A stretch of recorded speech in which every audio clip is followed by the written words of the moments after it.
You are listening to Tom's Hirschsprung's podcast, where I provide a look into the remarkable experiences of the most inspiring people around Hirschsprung's disease and sport.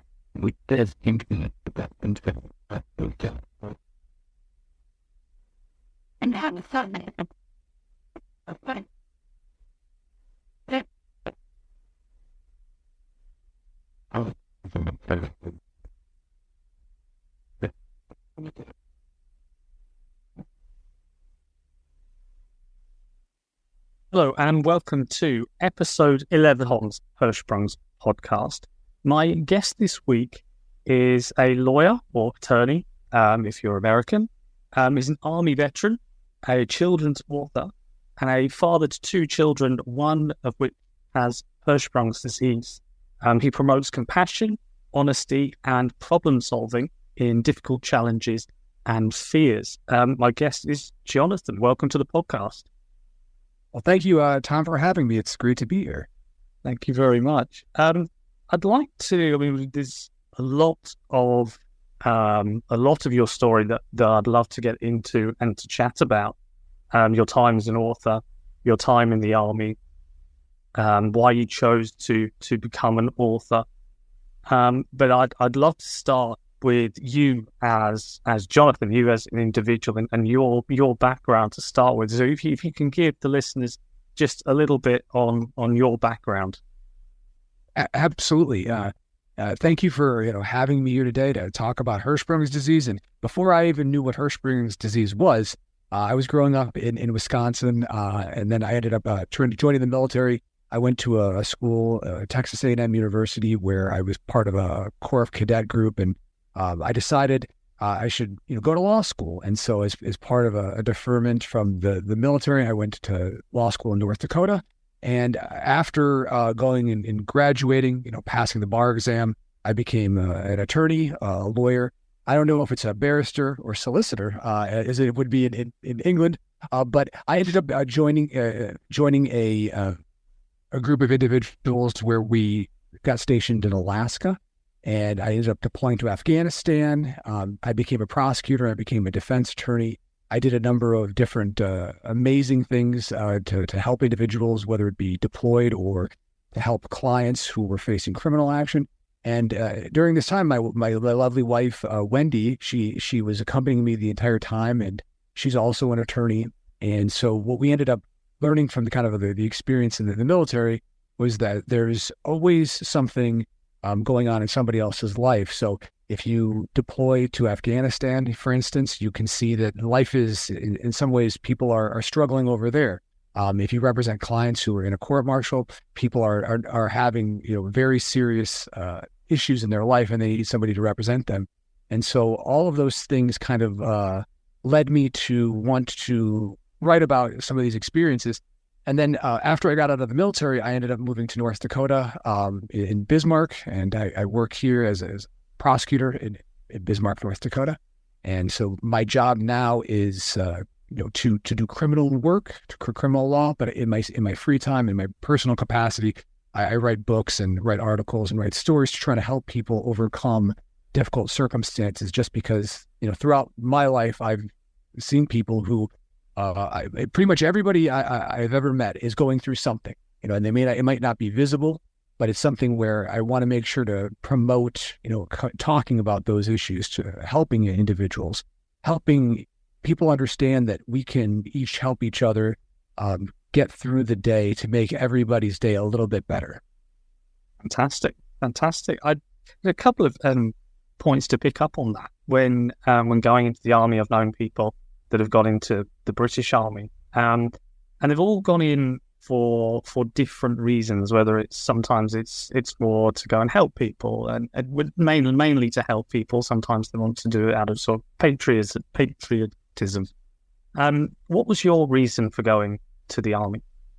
It initially started with 9/11 on September 11th, when what happened out in New York. It also was my grandfather was in the military during World War II. He fought in Italy, and so it was something where I thought it was important to give back to my country, but also it was some kind of a call to service, especially after 9/11.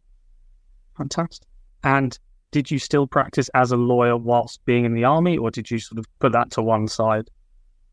Yeah, so initially, when I was going through the military school aspect of it, I was a cadet. And so once I graduated from military school and after I went to law school, then I ended up practicing law. And the interesting thing about being a lawyer in the American military, because I've met some individuals from Commonwealth countries or from the UK, is that we are really embedded in the Army with the troops. So you're with a brigade. And so when I went to deploy in Afghanistan in 2011 and 2012, I was actually with an infantry brigade. So I'd been out of law school probably a year, maybe a little over a year. I had basically been in the military about 6 to 9 months. So I was 25, 26 years old, going out, in Afghanistan. Didn't know exactly what I was doing, but I learned on the job, and I got to see what individuals did, both the military law side of it, but also the infantry side of it. And one of the things I got to do that was something that really broadened my perspectives was I actually would drive around with individuals, and we'd go out and we'd meet the local Pashtun people, and I would pay out claims for anybody who had damage to their crops, their livestock, something that was caused by non-combat related activities. We'd end up paying money for, and so I got to really get embedded with some of the local culture, the Pashtun culture.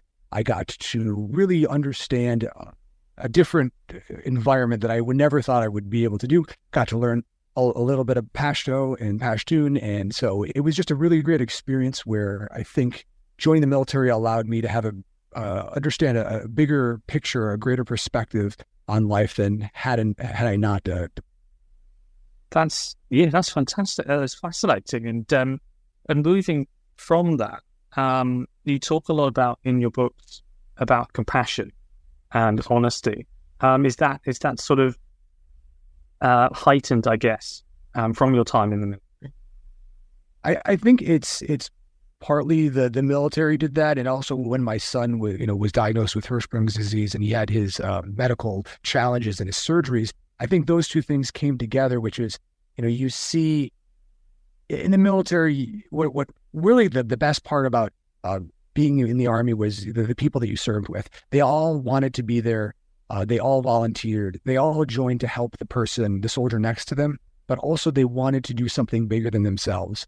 And so I think when when I was in the Army, when we deployed, we all were going there to try to do something good, to try to help people that were over there, to try to stop the insurgents from harming not only the local population, but also, what started with 9/11. And so after I came back from Afghanistan and after I was in the military for a period of time, I became a defense attorney. And when I was representing individual clients who were accused of crimes, at courts martial, that let me see that, it wasn't just a one-sided affair. You have individuals who are accused of offenses. They need legal representation. And oftentimes you're the only person that they can turn to. And so between, I guess, the deploying to Afghanistan, seeing kind of the hardships that people face over there and the hardships soldiers face when they deploy, and also just the hardships that soldiers face if they're accused of crimes. And then even everybody in the court process, when they get witnesses, victims, it shows you that you have to have compassion, because everybody who comes to talk to you as an attorney is likely not having a good day. There's some sort of a dispute that they have. It's their life, their liberty, their property that they could lose. And so I feel that having a kind of a human touch, being more cognizant of the fact that you're not just there to provide legal advice, you're there to sometimes be the shoulder to cry, and you're the person to empathize with them. And so that led me to really feel that I can't be the only one that wants to be compassionate and try to, try to reach other people. I can't be the only one that has faced struggles. There's got to be other people. And I wanted to show two people who I felt likely had those same types of struggles that it was okay to talk about it. It was okay to meet with others and try to find solutions to otherwise challenging problems. Definitely. You do promote compassion, honesty, and treating people with dignity in your books. Thank you. When did you find the inspiration to write? Was that sort of have you always been an avid writer, or was that sort of later on in life?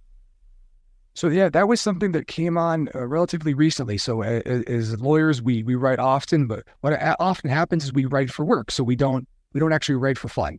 And the way the lawyers write, it's not you're not writing a story. You're writing advocacy, driven. So you're asking a court to do something. What ended up really happening is when my wife was pregnant with our son. I have a daughter who's a few years older, but my son, my wife is pregnant with my son. I had this feeling that something was going to go wrong, and I can't explain why. I just felt like something was going to go wrong, and I was just up late at night. I could not sleep, and so I started to write. The first thing I ever wrote was a law review article about objections and how you should strategically or tactically, object or not object. And I did that just because I couldn't sleep, and so it was therapeutic for me to get out and write.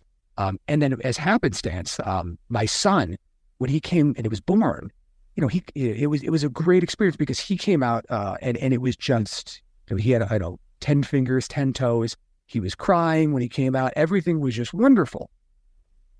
But of course that changed a day or so later. But at the time it was just absolutely a relief that he was okay. And then what really got me into writing more personal stories about the children's books that I've written, that are inspired by my kids, and some of the things that I write for short stories for one of our local newspaper, is really just when my son was diagnosed with Hirschsprung's disease. I'll never forget where I was, because he was born. It was like 5 or 6 o'clock at night, and I thought, oh, wow, this is great. I ended up, getting some sleep that day, and that seemed unusual because I remember initially with my daughter, they never had, they didn't have a nursery, so you were with your child, you were feeding, you were changing. My son they took him back a lot, and I was like, okay, well that's unusual. I got some sleep that first night, and then I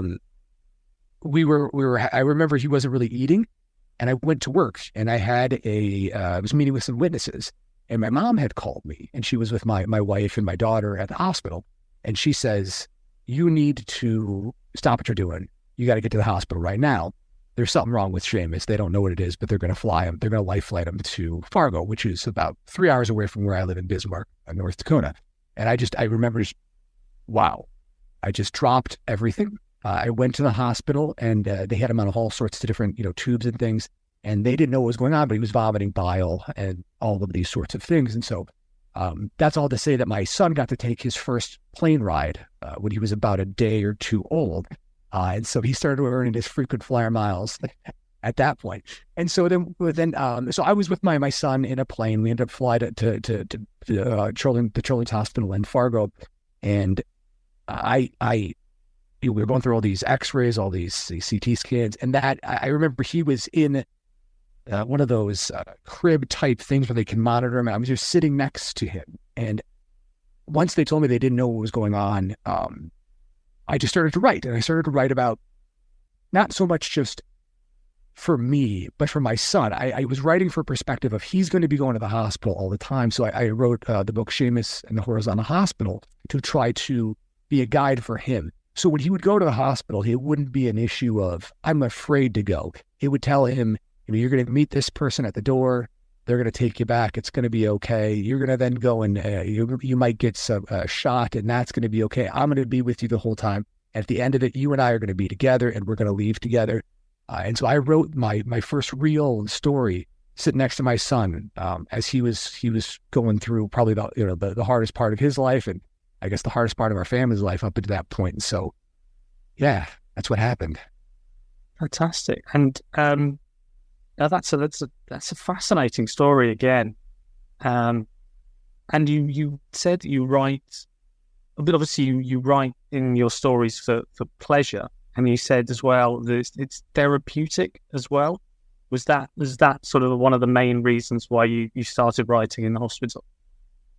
Yes, that was very, very therapeutic to write because it got the stuff inside out. I got to almost reassure myself that things were going to be okay. And in some ways, that led me to want to share that with others because, as you know, having Hirschsprung's disease, it's something where you always have to explain what it is. And every time you go to the doctor, you're explaining it to 10 different people, and so at a certain point, more about Hirschsprung's disease than the doctors do. And so, it was a good way, I think, for me to help others who were having similar, diseases or other types of rare diseases.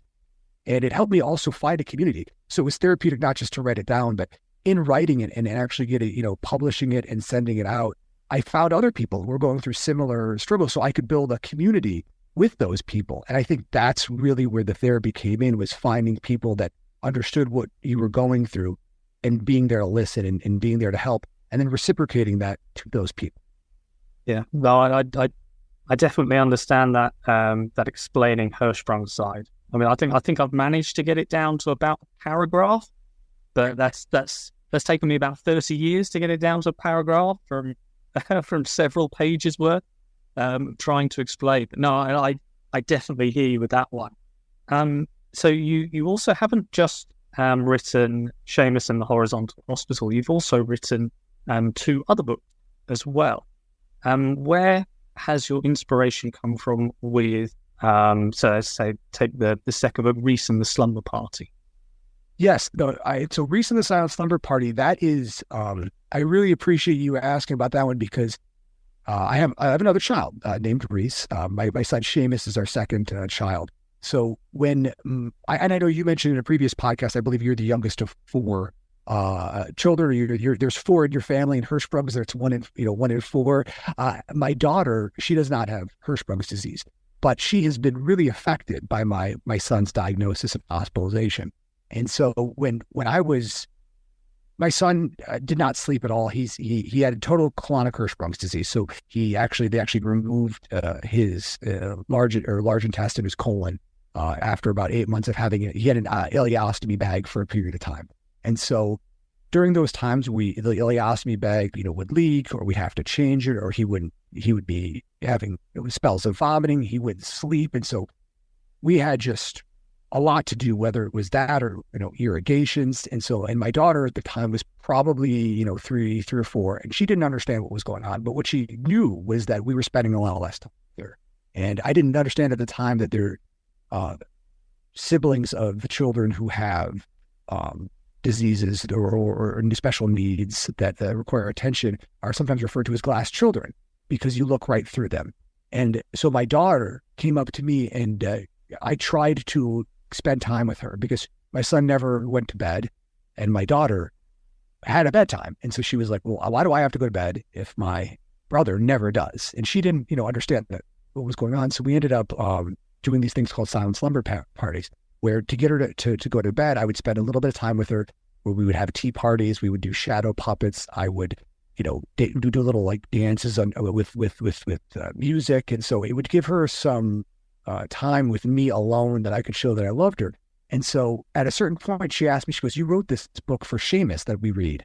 Why is there no book for me? And I said, well, and then I kind of, I could tell that it meant a lot to her. So I ended up writing a book that was based upon, our time together, the slumber parties that we did that had to be silent so that they didn't wake up her brother, if he did ever fall asleep.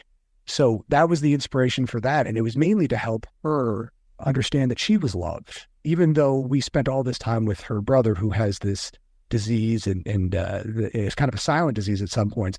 But it showed her, and I hope to show other people too, that there was, the love between a father and their daughter is important. And so that inspiration came directly from my daughter, and in some ways directly from my son. Fantastic. Glass children. I've never heard that expression, but it says exactly what it is on the tin. That's a fascinating explanation. I've never heard that before, but I wish I'd heard that before. That was fascinating. And you were absolutely right as well. When I was going through a lot of my surgeries, you can kind of focus very much in on yourself, and I think I did. Throughout, when I knew what was going on when I was 10, 13, 15, whatever, and going through those surgeries, and very much focusing on me, but not necessarily thinking how it affected my other 3 brothers. And obviously me being away, I was about 2 hours away from them, from where we lived. I went to London in hospital there, and sometimes you can sort of think, right, I'll focus on the ill child, and sometimes it does, not deliberately, obviously, but sometimes people can get overlooked, and then because they do just get on with things and they don't have special needs and they don't have Asperger's and things like that. So no, I totally get where you're coming from with that one. There is a third book in my understanding. Yes, sir. Well, would you like to describe your third book? Yeah, so that one is called To the Tent, a hide and seek story. And that is a story that is based on, again, everything I read about is almost exclusively real life experiences that I try to take and use as a example or a message, right? I can promote a message through real world experiences. And my daughter and my son and I, we would always every Saturday and Sunday, we play hide and seek with one another. And it was always something where there are not a lot of really great places to hide in the house, but my kids loved it. And so my daughter, when she's younger, she thinks that she's hiding and I can't find her. And so sometimes you'd pretend that you couldn't find, but it was a good experience for her because she really got to have some time with myself and her brother. And her brother would always give her away and find her, because he didn't understand necessarily the rules of the game. And so what I ended up doing was the book was about it from my daughter's perspective, that she wants to be the hide and seek champion of the house because we always find her. And so it was a real life kind of example of a time where I believe my daughter for over 5 minutes or so, we couldn't find her because she was hiding so well. And at the end of the time, her brother comes and totally just ruined the experience for her. And she was like, "Oh, I found my sissy."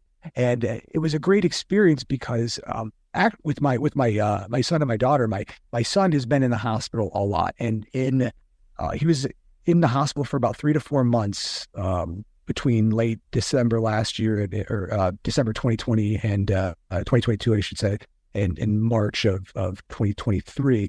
And so there was a time where it was just my daughter and I together, and my wife took my son to an out-of-state hospital because where they had to do additional things to help him out. And so I wrote that book, and I actually took that story that I'd written maybe a year prior, and I ended up publishing that book because I wanted to, a time where both my daughter and my son were together. I wanted them to remember that. And I wanted to also kind of foster an idea with other people that family is really important. Spending time with your kids is really important because they're going to remember that more than they're going to remember that their dad's at work. They might remember their dad's at work, but not for a good reason. And I also wanted to ensure that my daughter and son both understood that not just individually, but together as a family, they were special to me. And so, yeah, it was a good way for me to kind of show both my kids that I loved them, especially when at the time both of us were in different states. Fantastic. Yeah, no, absolutely brilliant. I think all 3 books I have ordered them. By the way, I have ordered. Oh, thank you. And I think I'm really looking forward to reading them. And it's something that I would have. I'm finding a lot through talking to people like yourself. I'm finding a lot of resources that I would have loved 30 years ago, or my parents would have loved to have 30 years ago. So I do very much encourage anybody who's listening to this to go on Amazon and buy these books, because they're a fantastic way of explaining, without going into medical detail, without going into sort of the whys and the wherefores. But they're a fantastic resource. I just wish they were around 32 and a bit years ago. But for the future, do you have any other books planned? So I started writing. The next one I've got is something called The Curly Hair Conundrum, and it deals with the fact that I have curly hair, a little less nowadays, but my kids both have very, very beautiful curly hair. And so it describes, kind of having to as a kid, I remember when I had curly hair, that was always something that the first thing somebody noticed, and it's kind of in a similar vein, is that they're only noticed for their curly hair. So I'm working on that. I'm also once a month or so, I write for the local paper here, just usually stories about a topic about usually something that, whether or not it's, suicide awareness, because I've had individuals in the military, that are affected with that quite frequently. So trying to do suicide awareness and prevention, or stories just to kind of give a historical perspective on something like Memorial Day or Veterans Day, and just trying to also in some ways spread a message about, compassion and honesty. So a lot of times the things I write now are more, 500 words or less, just things to get people to read about, to think about, so that they can, help their fellow person get through the day a little bit better. Because the one thing that I didn't realize until my son was going through his health problems was everybody's going through something. And I think you can be the person that makes somebody's day better simply by checking in to see how they're doing. Or in some ways, you can be the person that makes their day worse because you decide that you're not going to hold the door open for them, right? And I don't want to be the person that doesn't hold the door open for people. So the things I usually write about are trying to convince other people that we should not be looking so much at ourselves, but looking at how we can help others. Absolutely. I mean, as you say, little acts of kindness can really go a long way. I have tended to find, just a little, whether you say good morning or smile or whatever it might be, just little acts of kindness, I think are so important in spreading the message of positivity, which is something that you definitely try and do within your books. Where can people find your books? Yeah, Amazon.com. They're also on Barnes and Noble. If you do any searches, I think they'll also be on like abebooks.com, Ingram Spark. Any place that you could go online to look for books, they'll be available. But I would just first start with Amazon. That's probably your best bet. Yeah, that's where I went. I believe they're also in this country in Waterstones as well, which is one of our biggest bookshops. So they sell all of the great books, including definitely with your one.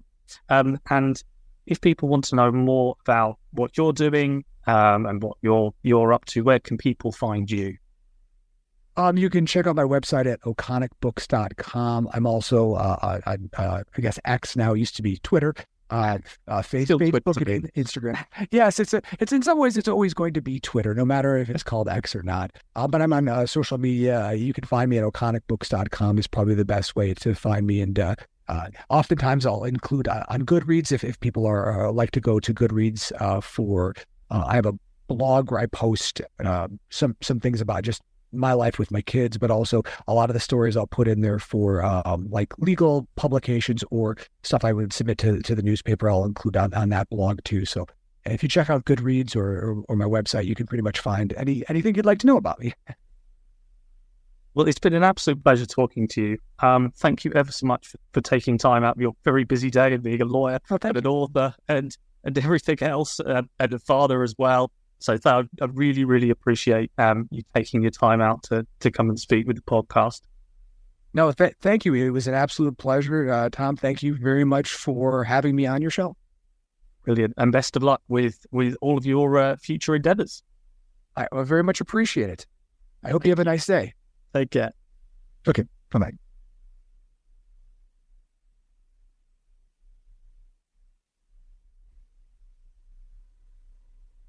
Thank you for listening to the podcast. Find us on Instagram at toms_Hirschsprungs_podcast. Listen to previous episodes on Spotify by searching Tom's Hirschsprungs Podcast. It's